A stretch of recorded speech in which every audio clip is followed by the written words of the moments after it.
চাহি ইনফৰমেশ্যন চেনেলৰ অন্য এটি ভিডিঅ'লৈ আপোনালোক সকলোলৈ স্বাগতম জনাইছোঁ। আজিৰ এই ভিডিঅ'টোত আলোচনা কৰা হ'ব যে LP আৰু UPৰ ক্ষেত্ৰত ডিষ্ট্ৰিক্ট সিলেকশ্যন কেনেকৈ কৰিব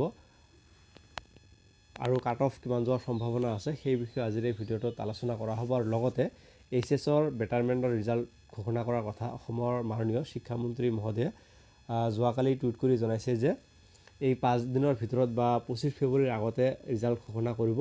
আৰু যিসকলে বেটাৰমেণ্ট দিছে সিহঁতে ৰিজাল্ট পোৱাৰ পিছত যদিহে মাৰ্ক বাঢ়ে তেতিয়াহ'লে বৰা চাৰ্টিফিকেটেৰে এপ্লাই কৰিব, আৰু যদিহে মাৰ্ক নাবাঢ়ে তেতিয়াহ'লে আগৰ মেইন চাৰ্টিফিকেটটো দিয়ে এপ্লাই কৰিব।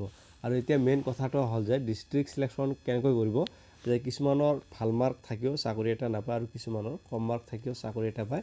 ইয়াৰ মেইন কাৰণটো হ'ল যে ডিষ্ট্ৰিক্ট সিলেকশ্যন যদিহে ভাল হয় তেতিয়াহ'লে চাকৰি এটা পায় কম মাৰ্ক থাকিও, আৰু ডিষ্ট্ৰিক্ট সিলেকশ্যন ভাল নহ'লে তেতিয়াহ'লে বেছি মাৰ্ক থাকিও চাকৰি এটা নাপায়।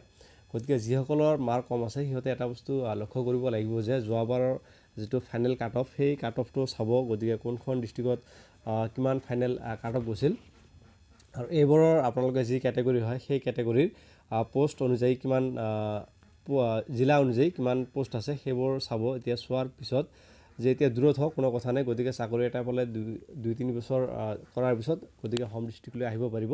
সেইটো ভুল নকৰিব যে মোৰ মাৰ্ক বহুত বেছি আছে গতিকে মই হোম ডিষ্ট্ৰিক্টতে পাম।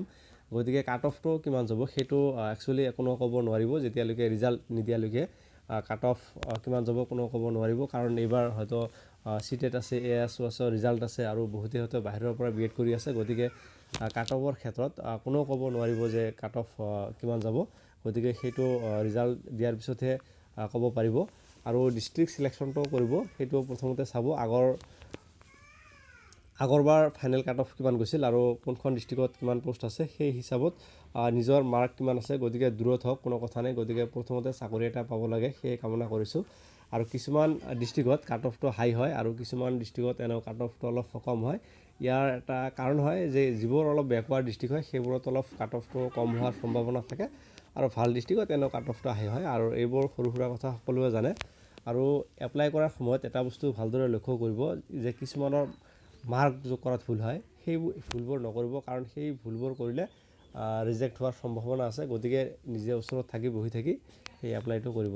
গতিকে মাৰ্ক থাকিও যদিহে সেই ভুলটো হয় তেতিয়াহ'লে চাকৰি এটা পোৱাত অসুবিধা হ'ব।